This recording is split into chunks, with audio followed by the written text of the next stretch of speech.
Good morning, students. Welcome back to the class of physics after a gap of 20 to 21 days. So today let us continue with our topic, that is capacitor and capacitance. Before we start the topic, let me tell you some guidelines. All the students should make a notebook in which you should complete your notes as given by me. All the students will complete the notes, and every day you will send the report of your notes to me. Those students who are not completing their work and who are not continuing their studies by their own might be in problem after some time. When this epidemic is gone, then they might face many problems because they are not continuing their studies now. And I think after so long time, you also must be finding it difficult to stay at home without any reason. So just sit and study. It is the best time that you have, that you can continue your studies and also utilize the whole time of your day in your studies. So I hope most of you must have completed the notes till the topic we have done. So let us start today's topic, that is capacitor and capacitance. Okay. So what is a capacitor? Capacitor is nothing but it is a device which is storing charge. You can just say capacitor is what? Capacitor is nothing but a device which stores charge in a small space. Okay, कोई device जो कि charge store कर रहा है, और I can say कि charge store कर रहा है तो उसके अंदर ऑटोमेटिकली क्या स्टोर हो रही है? Electrical energy in the form of charge.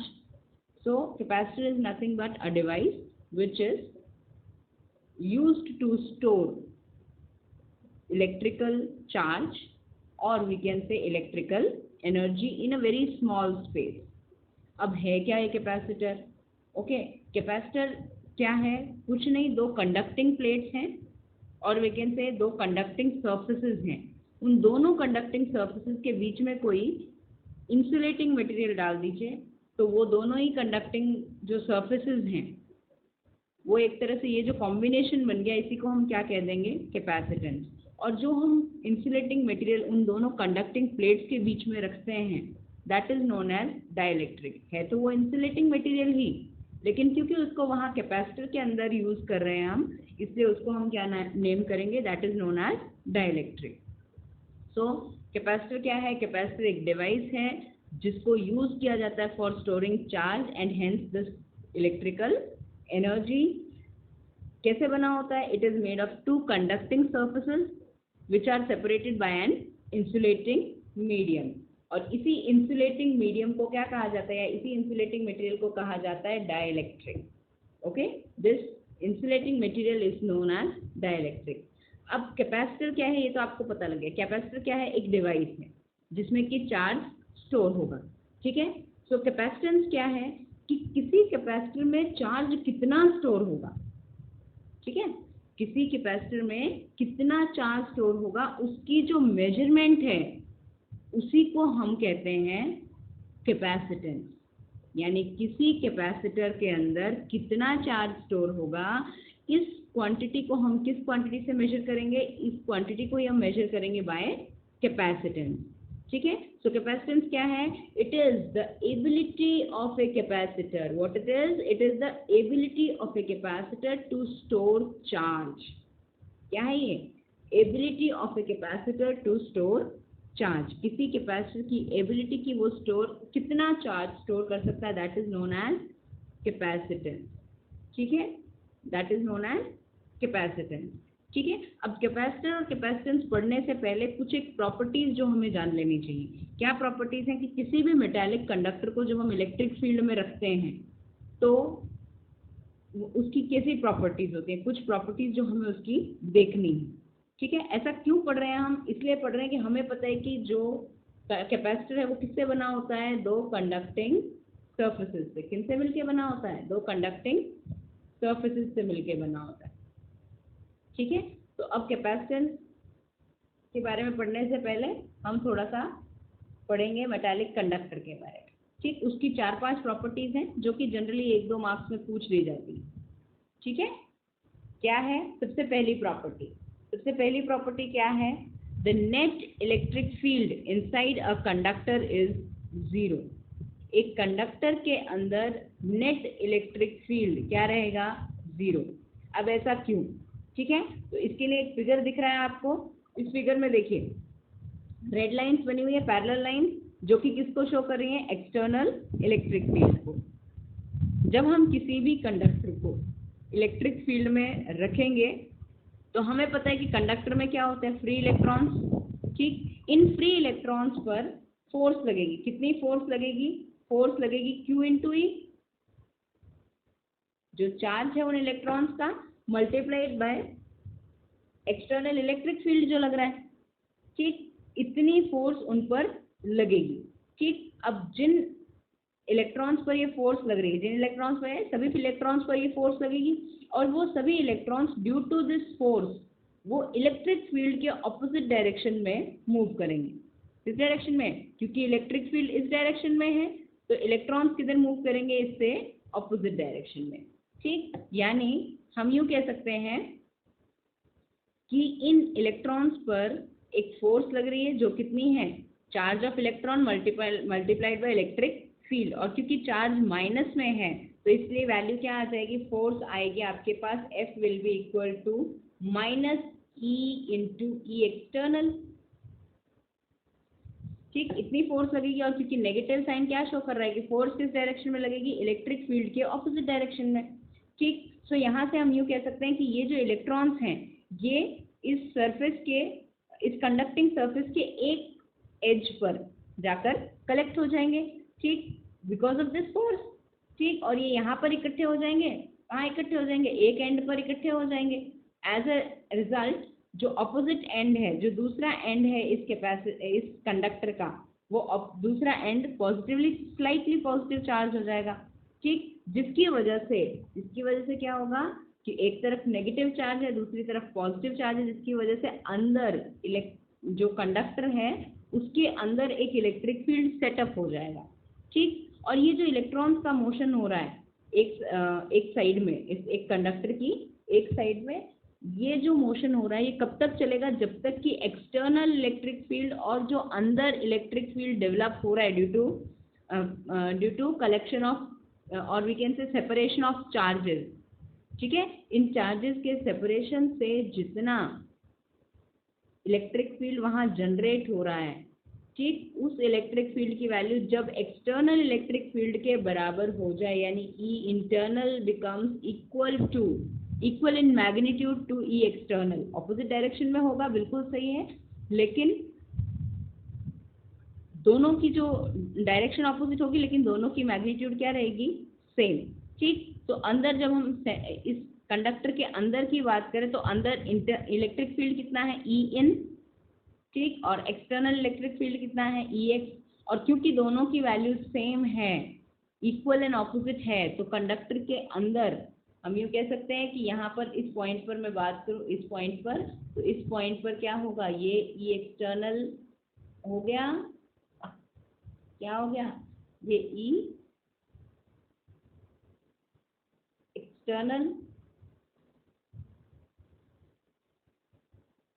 और ये हो गया आपका E इंटरनल। और क्योंकि दोनों इक्वल एंड ऑपोजिट हैं, क्या है? Equal and opposite,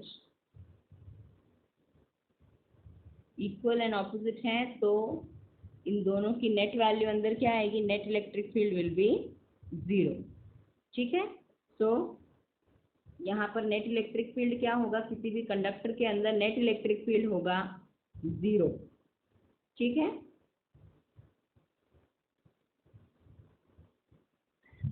okay. उसके बाद आती है सेकेंड प्रॉपर्टी। सेकेंड प्रॉपर्टी क्या है? Net charge inside a conductor is 0। ठीक, किसी भी कंडक्टर के अंदर नेट चार्ज 0 होगा। इसको कैसे प्रूव करेंगे हम?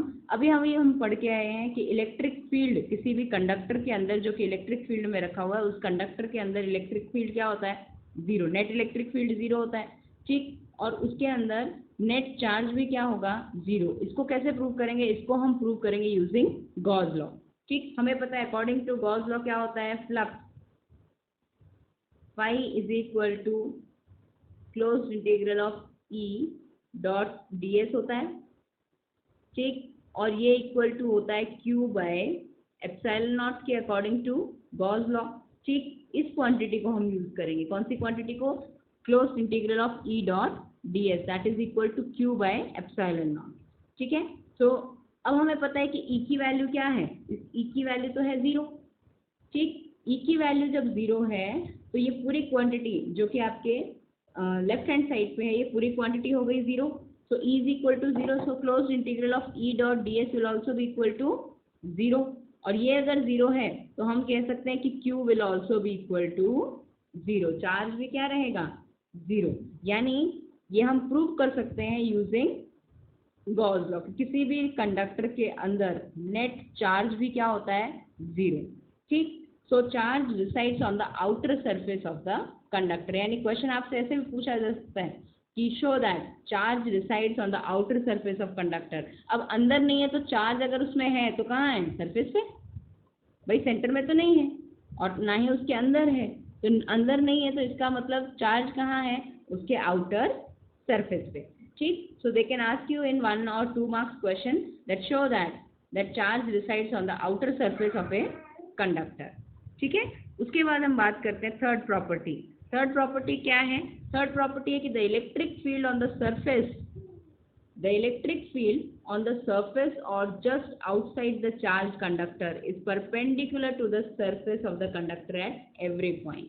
यानी कि किसी भी चार्ज कंडक्टर के जस्ट आउटसाइड अगर आप डायरेक्शन देखें इलेक्ट्रिक फील्ड की, तो वो हमेशा क्या मिलेगी? Perpendicular to the surface.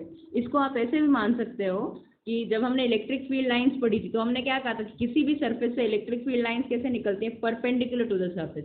तो वही प्रॉपर्टी यहाँ पर इसको इस तरह से समझा रहा है कि किसी भी चार्ज्ड कंडक्टर के थ्रू जो के जस्ट बाहर जो इलेक्ट्रिक फील्ड है वो कैसा होगा? परपेंडिकुलर टू द कंडक्टर होगा, ठीक है। उसके बाद fourth point, magnitude of electric field just outside a charged conductor is. एक चार्ज कंडक्टर के जस्ट आउटसाइड पर, चार्ज कंडक्टर के जस्ट आउटसाइड पर जो इलेक्ट्रिक फील्ड होता है उसकी वैल्यू किसके इक्वल होगी? उसकी वैल्यू होगी सिग्मा बाय एप्सिलॉन नॉट। कितनी होगी? सिग्मा बाय एप्सिलॉन नॉट, ठीक है।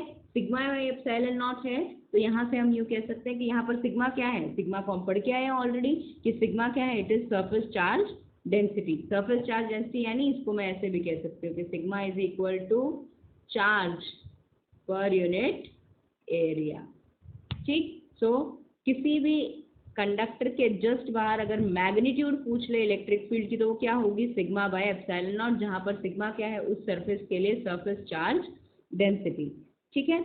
उसके बाद हम बात करते हैं कि फिफ्थ पॉइंट क्या है? Electric potential is same, that is distance at the surface and inside a charged conductor। Electric potential जो है वो सेम होता है। कहाँ सेम होता है? वो सेम होता है eight the surface and inside a charge conductor. यानी चार्ज कंडक्टर के सरफेस पर और उसके अंदर पोटेंशियल क्या रहता है? सेम, ठीक। कैसे प्रूव कर सकते हैं हम ये? हमें पता है, हमने पढ़ा है कि electric field is equal to negative gradient of potential. क्या पढ़ा है? Electric field E is equal to negative gradient of potential यानी माइनस dV/dr। ये पढ़ा है हमने, ठीक। और हमें पता है कि अगर इलेक्ट्रिक फील्ड सरफेस के अंदर क्या है? सरफेस के अंदर इलेक्ट्रिक फील्ड क्या है? 0। चार्ज कंडक्टर है तो सरफेस के अंदर electric field 0, so minus dV/dr will also be equal to 0, or we can say simply dV/dr is equal to 0। और dV by D R equal to 0 है, इसका मतलब हमें पता है कि किसी क्वांटिटी का अगर डिफरेंशिएशन 0 आता है, कब आता है? जब वो क्वांटिटी क्या हो? कांस्टेंट। इसका मतलब ये हुआ कि यहाँ पर v विल बी कांस्टेंट। इसका मतलब ये है कि क्योंकि सरफेस जो कंडक्टिंग सरफेस है उसके अंदर इलेक्ट्रिक फील्ड 0 है, और क्योंकि इलेक्ट्रिक फील्ड और पोटेंशियल कैसे रिलेटेड हैं? Minus gradient of potential is equal to electric field. तो वहां से हम क्या कह सकते हैं कि potential will be same inside and outside, inside and at the surface of the conductor. ठीक, 5 पॉइंट्स हमने पढ़े किसी भी मेटालिक कंडक्टर के लिए। उन 5 पॉइंट्स को फटाफट रिपीट करते हैं। पहला पॉइंट, सबसे पहला पॉइंट क्या है कि किसी भी मेटालिक कंडक्टर हो या कोई कंडक्टर हो, कंडक्टर के अंदर इलेक्ट्रिक फील्ड 0 रहता है, पहले पॉइंट। सेकेंड पॉइंट, कंडक्टर के अंदर चार्ज भी 0 रहता है। ठीक। थर्ड पॉइंट, किसी भी सरफेस के जस्ट बाहर अगर इलेक्ट्रिक फील्ड की डायरेक्शन देखी जाए तो वो परपेंडिकुलर रहेगी उस सरफेस से। फोर्थ पॉइंट, किसी भी कंडक्टर के जस्ट बाहर अगर मैग्नीट्यूड देखी जाए इलेक्ट्रिक फील्ड की, तो इलेक्ट्रिक फील्ड की मैग्नीट्यूड आएगी सिग्मा बाय एप्सिलॉन नॉट, जहाँ पर सिग्मा होगा उसकी सरफेस चार्ज डेंसिटी। ठीक। उसके बाद पोटेंशियल की बात करें तो पोटेंशियल सरफेस पर जितना है उतना ही उस सरफेस के अंदर होगा। ठीक। तो जितना अगर मान लो एक पॉइंट चार्ज के लिए हमने किसी पॉइंट पर पोटेंशियल निकाला, वो आ जाता है 1/4 pi epsilon naught Q by R. इसको हम आगे भी पढ़ते हैं, बस इतना याद रखो कि पोटेंशियल मेटालिक सरफेस या यूँ कह लीजिए कंडक्टिंग सरफेस के अंदर और उस सरफेस पर दोनों ही केसेस में सेम रहता है। ठीक है, ओके। दिस वाज अबाउट किसी भी मेटालिक कंडक्टर को अगर हम सरफेस में रखें, किसी मेटालिक कंडक्टर को अगर हम इलेक्ट्रिक फील्ड में रखें तो उसकी क्या क्या प्रॉपर्टीज हमें देखने को मिलती हैं, ये हमने पढ़ लिया। अब हम बात करते हैं इलेक्ट्रोस्टैटिक शील्डिंग की। क्या है इलेक्ट्रोस्टैटिक शील्डिंग? ठीक है, तो इलेक्ट्रोस्टैटिक शील्डिंग क्या है कि किसी एक रीजन को, किसी स्पेस में किसी एक रीजन को अगर आपको एक्सटर्नल इलेक्ट्रिक फील्ड से क्या करना है, एक्सटर्नल इलेक्ट्रिक फील्ड से बचाना है। जैसे मान लीजिए कि आप किसी जगह पर काम कर रहे हैं और वहाँ पर आपके पास इलेक्ट्रिक फील्ड है और आपके पास कोई एक ऐसा डिवाइस है जिसे आपको उस इलेक्ट्रिक फील्ड से बचाना है। अगर वो डिवाइस उस इलेक्ट्रिक फील्ड में रख दिया गया तो वहाँ पर उस डिवाइस को नुकसान हो जाएगा। तो इसलिए उस डिवाइस को स्टोर करने के लिए हम क्या करते हैं कि जैसे कोई डिवाइस है, उस डिवाइस को एक मेटालिक कंडक्टर के अंदर रख देते हैं, क्योंकि हमें पता है कि मेटालिक कंडक्टर के अंदर क्या होता है, इलेक्ट्रिक फील्ड 0 होता है। इलेक्ट्रिक फील्ड 0 होता है, इसलिए उसके अंदर कोई इलेक्ट्रिक फील्ड का इफेक्ट नहीं जाएगा। ठीक, इसलिए हम क्या कहेंगे कि इलेक्ट्रोस्टैटिक शील्डिंग क्या है, इसी को हमने क्या कहा, इलेक्ट्रोस्टैटिक शील्डिंग, यानी इलेक्ट्रिक फील्ड से किसी एक रीजन ऑफ स्पेस को बचा लेना, प्रोटेक्ट कर लेना, इसी को हम क्या कहेंगे, इलेक्ट्रोस्टैटिक शील्डिंग। ठीक, so the phenomena of protecting a certain region of space from external electric field is called electrostatic shielding. ठीक है, अब बात करते हैं हमारी कैपेसिटेंस की। ठीक, अब इस पे हम चलते हैं। चलिए, कैपेसिटेंस क्या है, कैपेसिटेंस को समझने के लिए हम एक जनरल बात करते हैं कि एक्सपेरिमेंटली हमने क्या फाइंड आउट किया। एक्सपेरिमेंटली हमें ये पता लगा कि कोई भी चार्ज जो है, जो कि किसी कैपेसिटर को दिया जा रहा है, चार्ज देने से चार्ज जो है, जैसे जैसे चार्ज बढ़ता जाएगा किसी भी कैपेसिटर पर, वैसे वैसे पोटेंशियल चेंज हो रहा है। क्या चेंज हो रहा है, पोटेंशियल भी इंक्रीज हो रहा है। इसका मतलब क्या हुआ, इसका मतलब ये हुआ कि charge on a capacitor is directly proportional to the potential of the capacitor। जैसे जैसे चार्ज बढ़ेगा वैसे वैसे पोटेंशियल भी बढ़ेगा। ये बिल्कुल मैथमेटिकल रिलेशन बिल्कुल ऐसा है कि Q को आप बढ़ाएं तो V भी ऑटोमेटिकली बढ़ रहा है। इसका मतलब ये हुआ कि Q by V must be equal to some constant। क्या होना चाहिए, Q by V must be equal to some constant, और यही constant इसको हम क्या कह देते हैं, C, that is capacitance। ठीक है, अब यहाँ पर एक बात ध्यान रखना कि यानी अब फॉर्मूला क्या आ गया हमारे पास कैपेसिटेंस का फॉर्मूला आ गया Q by V is equal to C, और ये C क्या है, एक कांस्टेंट है, ये ध्यान रहे, इसकी वैल्यू चेंज नहीं होती है। एक पर्टिकुलर कैपेसिटर के लिए इसकी वैल्यू फिक्स रहेगी। सो इसको मैं ऐसे भी लिख सकती हूँ कि Q is equal to CV। C is capacitance of the capacitor और V is the potential of the capacitor. तो ये हो गया आपके पास एक कैपेसिटर के लिए फॉर्मूला, तो Q is equal to C into V, और Q by V is equal to constant that is C। ठीक है, अब यहाँ पर तुम कह सकते हो कि मैडम चार्ज बढ़ा देंगे, तो अब चार्ज बढ़ाओगे तो पोटेंशियल बढ़ जाएगा, तो उन दोनों का रेशियो क्या रहेगा, सेम। जैसे फॉर एग्जांपल आपने चार्ज को बढ़ा दिया, Q आपका चार्ज पहले था Q, अब आपने इसको कन्वर्ट करके कर दिया 2Q। जैसे ही आपने चार्ज 2Q किया तो पोटेंशियल ऑटोमेटिकली रेज होकर कहाँ पहुँच जाएगा, 2V पर।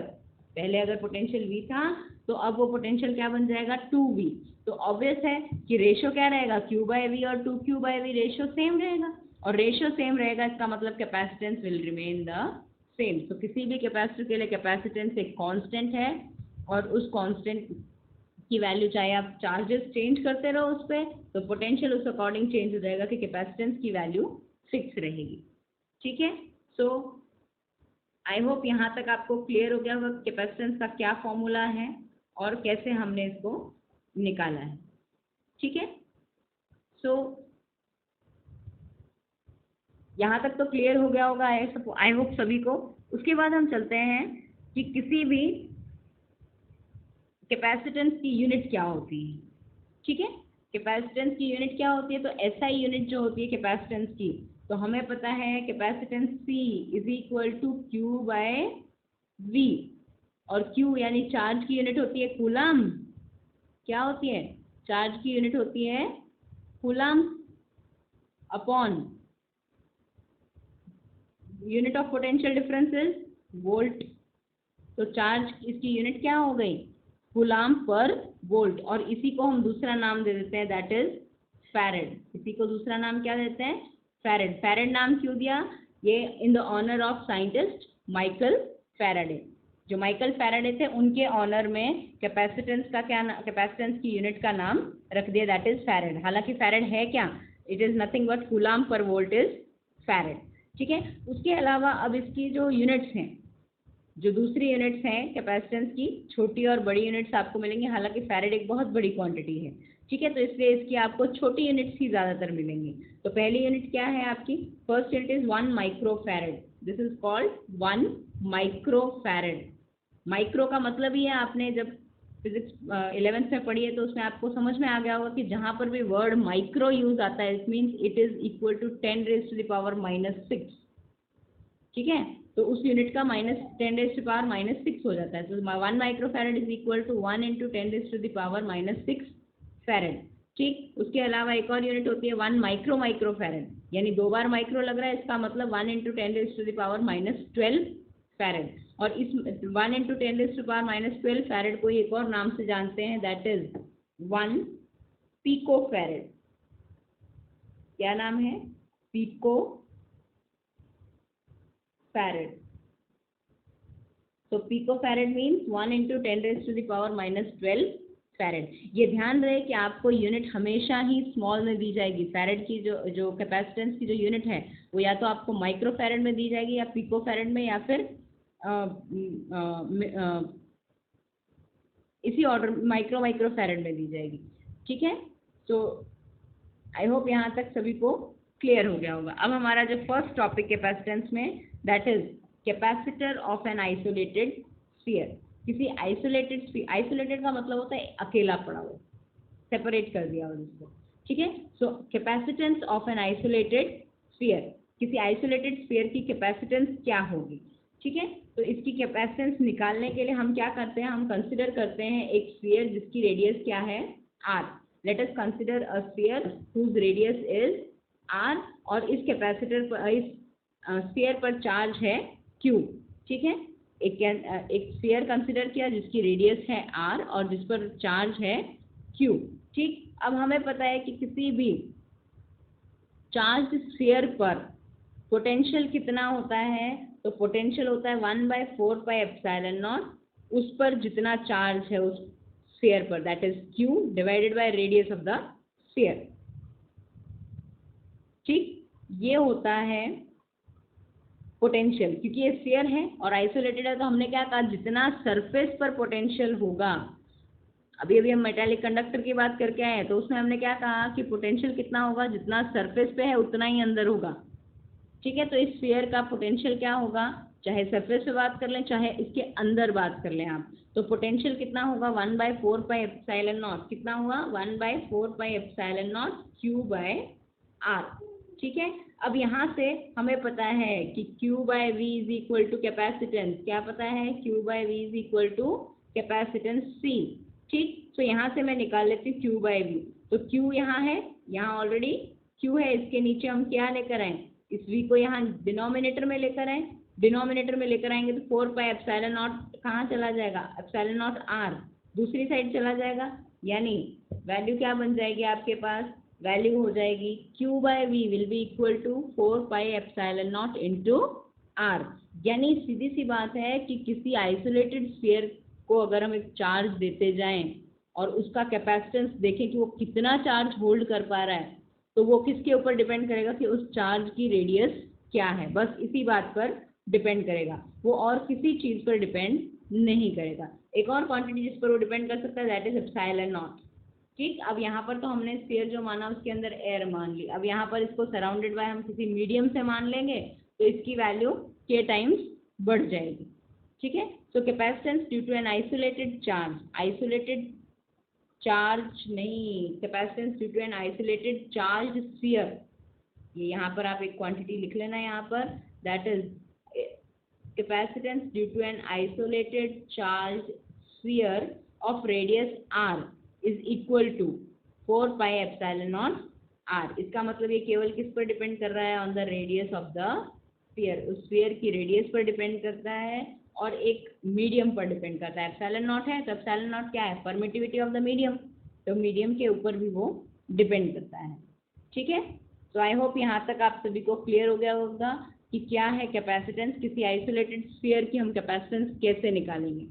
ठीक है, इससे रिलेटेड कुछ क्वेश्चंस आपको करने हैं, वो क्वेश्चंस मैं आपके व्हाट्सएप ग्रुप पे डाल दूंगी, वो आप क्वेश्चन सॉल्व करके 1 बाय 1 आप मुझे पर्सनली मैसेज कर देंगे। ठीक है, let me see how many of you are active with the classes.